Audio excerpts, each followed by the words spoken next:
5 number point, আল্লাহ মানুষ তৈরি করেছেন, মানুষের কোন সংবিধান মনে দেননি। এগুলো কাজের কথা, কিন্তু কাহিনী না, এটা আকীদাগত ব্যাপার, এটা খুব মারাত্মক কথা, সিরিয়াসলি কথা। আল্লাহর কসম এই 4টা পয়েন্ট যদি আপনি জীবনে ধরে রাখতে পারেন, আল্লাহর কসম 5টা পয়েন্ট আপনার জান্নাতের দ্বার প্রান্তে পৌঁছে দেবে। সুবহানাল্লাহ, আপনার কিচ্ছু লাগবে না। আল্লাহ কসম করে বলে জানান, আপনার জীবনের সমস্ত দিক এই 5টা পয়েন্টের মধ্যে আপনি খুঁজে পাবেন ইনশাআল্লাহ। 5টা বিষয় নিয়ে আপনি সারা জীবন যদি থিসিস করেন, আমরা তো পড়াশোনা করবো না। দাজ্জালরা হাতে একটা জিনিস ধরা গিয়েছে, দাজ্জালরা ঘরের ভিতরে টিভিটা টেস্টটা ঢুকে গিয়েছে, ওতে আমাদের প্রতি সময় সব শেষ হয়ে যাচ্ছে। যে কথা বলছিলাম, সংবিধান মনে হয় আল্লাহ আমাদেরকে দিয়ে দিবে। হ্যাঁ, নাম কি বলেন? সুবহানাল্লাহ। বলেন তো পৃথিবীর কোন জায়গায় আল কোরআন নামক সংবিধান আছে কিনা? ওই দেশে বলেন কোন জায়গায় নেই। আছে কোন জায়গায়? তাহলে পৃথিবীর কোন জায়গায় আল্লাহ যে সংবিধান কোরআন দিয়েছেন, এটা শুধুমাত্র নামাজে তেলাওয়াতের জন্য নয়, মানুষ মৃত্যুর পরে শুধুমাত্র খতম করতে হবে এই জন্য নয়, এটা শুধুমাত্র ঝাড়ফুঁকের জন্য নয়, এটা মৌলিক ভাবে দিয়েছেন যে সংবিধান হিসাবে থাকবে, ওই রাষ্ট্র কিভাবে পরিচালনা হবে সেই জন্যই সংবিধান হিসাবে আল্লাহ তাআলা মানুষ সৃষ্টি করেছেন। মানুষের মূল সংবিধান হিসেবে দিয়েছেন মহাগ্রন্থ আল কোরআন। সুবহানাল্লাহ।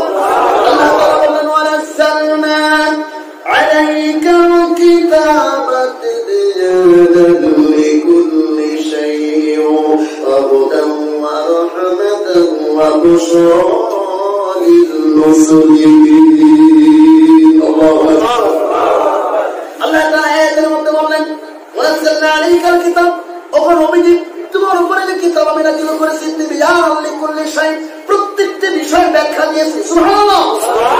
এই কোরআনের মধ্যে জীবনের সব কিছু ব্যাখ্যা আমার আল্লাহ দিয়ে দিয়েছেন। আপনি কোনো কিছু পৃথিবীর মধ্যে এমন কোন জিনিস নাই যেটা আপনি পাবেন না, আপনি সব কিছু সমাধান পাবেন। আল্লাহ বললেন, এর মধ্যে রয়েছে হুদা, এর মধ্যে রয়েছে তোমাদের জন্য হেদায়েত। সুবহানাল্লাহ। কোরআন শুনবেন, কোরআন পড়বেন, হেদায়েত পাবেন। পড়বেন না, শুনবেন না, হেদায়েতের রাস্তা খুঁজে পাবেন না। শুনতে হবে, পড়তে হবে, আসতে হবে, হেদায়েত পাবেন। কথা বলুন ঠিক না? এর মধ্যে রয়েছে রহমত, দয়া দিয়ে ভরা। সুবহানাল্লাহ। এর মধ্যে রয়েছে বুশরা, এর মধ্যে রয়েছে তোমাদের জন্য সুসংবাদ। ও পৃথিবীর মুসলমানেরা, এটা সুসংবাদের একটা কিতাব, এর মধ্যে পৃথিবীর সব কিছু দেওয়া আছে। সুতরাং সংবিধান হিসেবে তোমাদেরকে 5 নাম্বার পয়েন্ট, তোমাদের আইডি কার্ড, তোমাদের ন্যাশনালিটি কার্ড হচ্ছে তোমাদের সর্বশেষ কোরআন। এই কোরআন যদি জীবনের সকল ক্ষেত্রে মেনে নিতে পারো, কোরআন তোমার কবরের সঙ্গী হবে, কোরআন তোমার আসলে মানে মুলুক তোমার পক্ষে থাকবে। কোরআনের এমন এমন আয়াত আছে তোমার পক্ষে, তোমার জন্য আল্লাহর সাথে ঝগড়া করবে। সুবহানাল্লাহ। তোমার জন্য সেদিন কোনো ব্যক্তি ঝগড়া করবে না, আল্লাহর সাথে কথা বলবে না। সেদিন যার জন্য তুমি জীবন দিয়েছিলে, অর্থ দিয়েছিলে, তোমার সবকিছু উৎসর্গ করেছিলে, সেদিন তাদের সাথে আপনারা আমার সামনে লেগে যাবে, আপনারা আমার পাশে তারা সেদিন হবে না, কিন্তু আপনারা আমার বন্ধু হবে, সঙ্গী হবে। শুধু তাই নয়, আল্লাহর সাথে সাবধান করবে এই কোরআনে। সুবহানাল্লাহ। তাহলে জীবনের সকল ক্ষেত্রে আমরা 5টি পয়েন্ট মেনে নেব ইনশাআল্লাহ। আমরা প্রথমে আমাদের পরিচয় কি? আমাদের পরিচয় কি? দ্বিতীয়, আমাদের ধর্ম কি? আমাদের নেতাকে, আমাদের রবকে, আমাদের সংবিধান কি? আমার তৌফিক বিল্লাহ।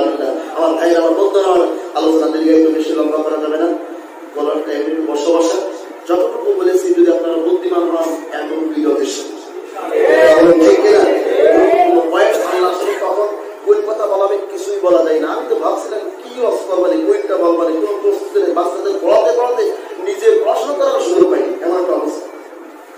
তো যাই হোক, আজকে আমার মনির ভাই অনেক কষ্ট করে নিজ উদ্যোগে যুবকদের সহযোগিতায় আজকে এই প্রোগ্রামটার পরিবেশ করেছেন। এর জন্য আপনারা খুশি না বেজার? কারা কারা বেজার হাত পেলেন?